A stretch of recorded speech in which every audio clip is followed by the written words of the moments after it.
이 시간을 통해서 주님의 은혜가 여러분 가운데 충만하게 임하길 간절히 소망합니다. 아멘. 우린 지난주 이야기를 통해서 예수님께서 72명의 사람들을 파송하시고 그들이 여러 고을에서 있었던 일들, 겪었던 일들을 예수님께 보고하는 그런 이야기를 보았어요.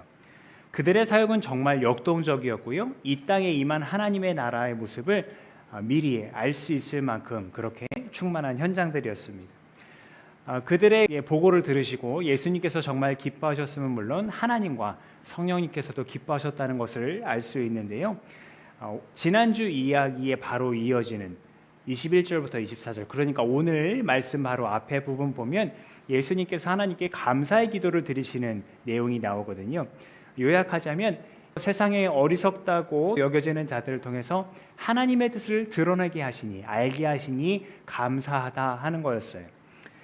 생각해보면 지난주 이야기를 떠올려 보시면 가진 것 하나 없이 마을로 간 사람들, 그 사람들이 평화를 빌어줄 때 순수한 마음으로 그 사람들을 받아들이고 또 하나님 나라의 복음을 이해하고 알려고 하는 것들이 하나님의 은혜가 아니면 설명할 길이 없습니다. 그래서 예수님께서 어리석은 자들로 하여금 그 복음을 알게 하시니 감사합니다, 그렇게 기도를 하셨던 거고요. 그런데 그때 자칭, 타칭, 지혜롭다 하는 율법교사가 예수님께 쓱 와서 묻는 겁니다. 무엇을 해야 영생을 얻겠습니까? 율법교사가 이거 몰랐을까요? 답을 알았지만 예수님을 시험해 보려고 이렇게 질문을 던졌다고 합니다. 이것만 보아도 은혜로 깨달은 자와 또 자기 지식에 갇혀있는 사람의 차이점을 우리가 알 수 있겠죠. 하지만 악마의 시험도 이겨내신 예수님께서 율법교사에게 호락호락 당하시지 않습니다. 오히려 율법교사에게 다시 물으시는 거예요. 율법에 뭐라고 되어 있느냐? 너는 어떻게 읽고 있느냐? 즉 어떻게 해석하고 받아들이고 있느냐 하는 뜻이죠. 율법교사는 자기의 그 직책에 맞게끔 하나님 사랑과 이웃 사랑이라고 함축해서 아주 잘 설명합니다. 그래서 예수님은 그래, 네 대답이 옳다, 그대로 행해라, 그러면 살 것이다, 이렇게 얘기를 해주셨고요. 상황이 아주 잘 정리되는 듯 보였습니다. 그런데 율법교사가 거기에서 멈추지 않았어요. 이왕 칭찬 들은 거 자기를 더 옳게 보이고 싶어서 두 번째 질문을 던집니다. 그러면 내 이웃이 누굽니까? 그러니까 이 질문 속에는 어떤 의도가 숨어 있을까요? 나는 하나님도 사랑하고 있고 이웃도 사랑하고 있습니다 하는 자신감이 담겨 있는 거예요. 그런데 정말 이 율법교사가 생각하는 이웃 사랑이 율법에서 말하는 하나님의 뜻에서 말하는 그런 이웃 사랑이었을까요? 율법교사의 이 두 번째 질문에 예수님께서 우리도 잘 알고 있는 선한 사마리아인의 비유를 들려주세요. 어떤 사람이 예루살렘에서 여리고로 내려가다가 강도들을 만납니다. 흠씬 두들겨 맞고 가지고 있는 것도 다 뺏겨요. 그래서 거진 죽게 되었습니다. 마침 그 길을 제사장이 지나가다가 보았지만 그 길을 피하여 갑니다. 레위인도 도움을 주기는커녕 피해가요.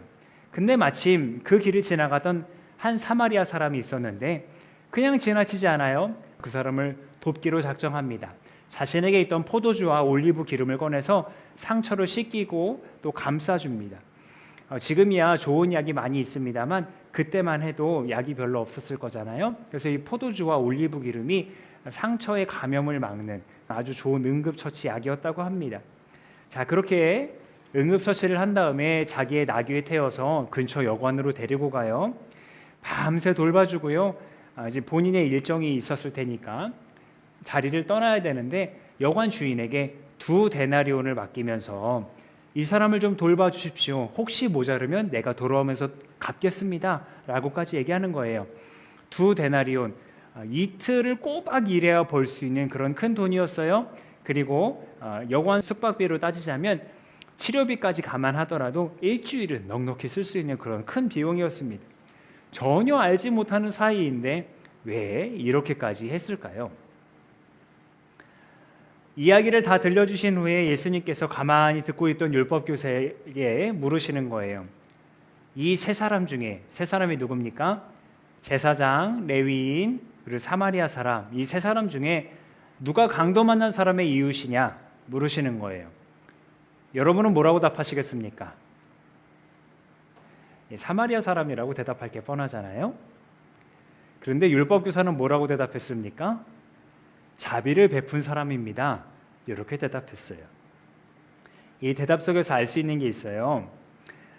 율법교사도 오늘 같이 읽었던 말씀 33절에 보면 사마리아 사람이 치근한 마음으로, 불쌍한 마음으로 강도 만난 사람을 도왔다 하는 얘기가 있는데요. 율법교사도 이 사마리아 사람이 그 치근한 마음으로 옳은 일을 했다는 걸 알았어요. 근데 왜 사마리아 사람이라고 얘기 안 하고 자비를 베푼 사람이라고 했을까요? 강도 만난 사람이 누구인지는 정확히 알 수 없지만 특별한 언급이 없는 한 유대인이었을 거다 이렇게 봅니다. 예루살렘에서 내려갔으니까요. 이 유대인을 평소에 그렇게 경멸하던 사마리아인이 도왔다. 이 율법교사는 자존심이 허락하지 않았던 거예요.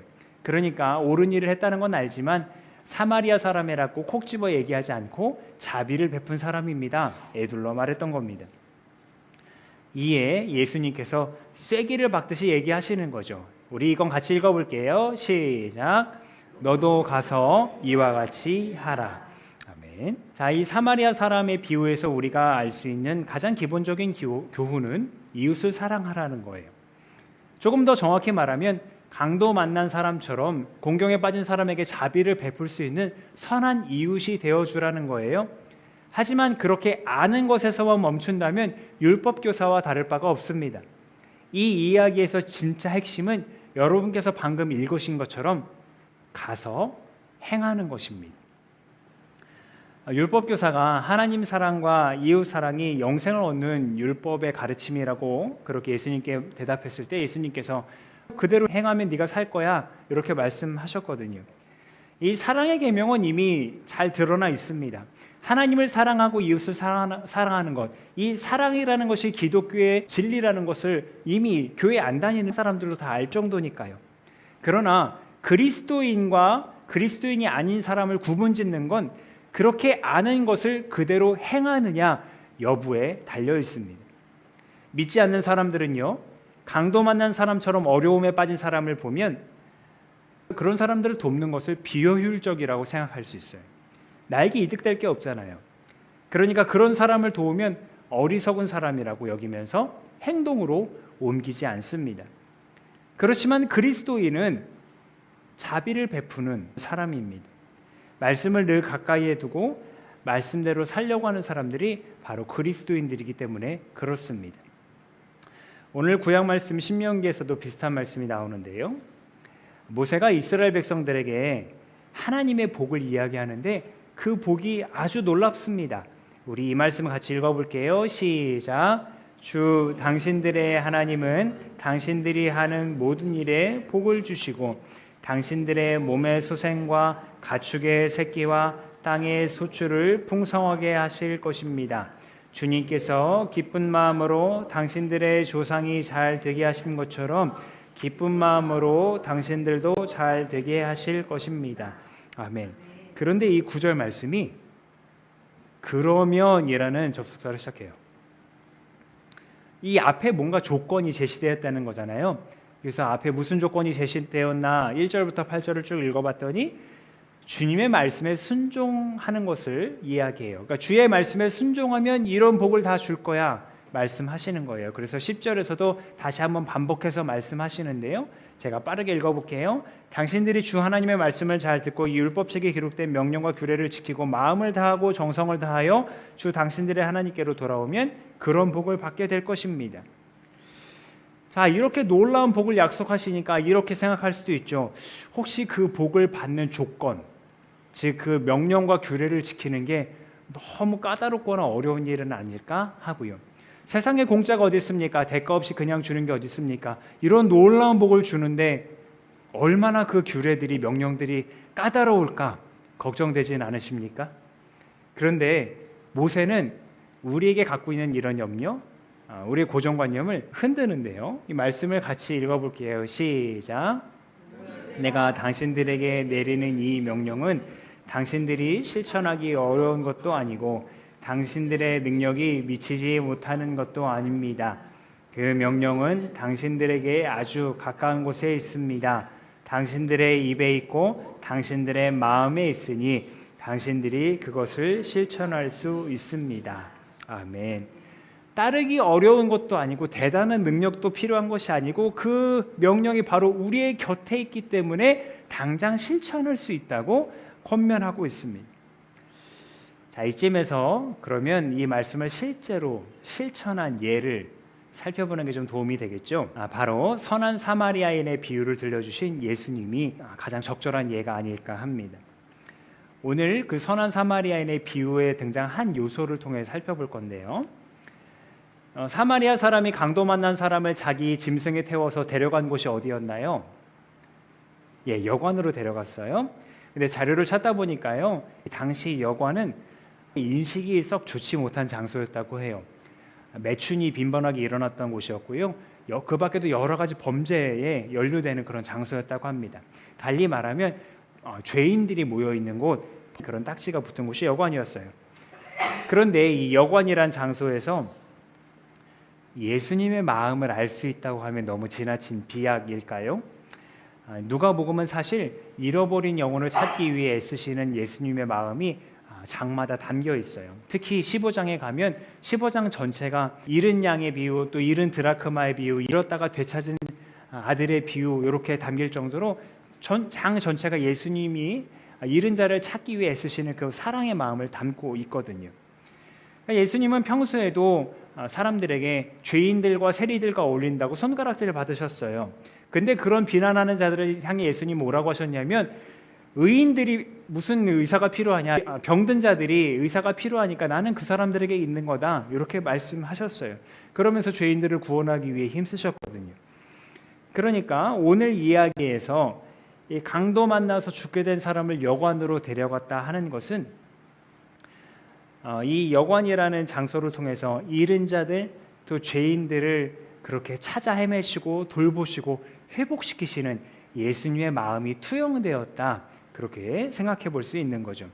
그리고 예수님은 실제로 사랑을 말로만이 아니라 십자가에 가기까지 보여주신 분 아닙니까?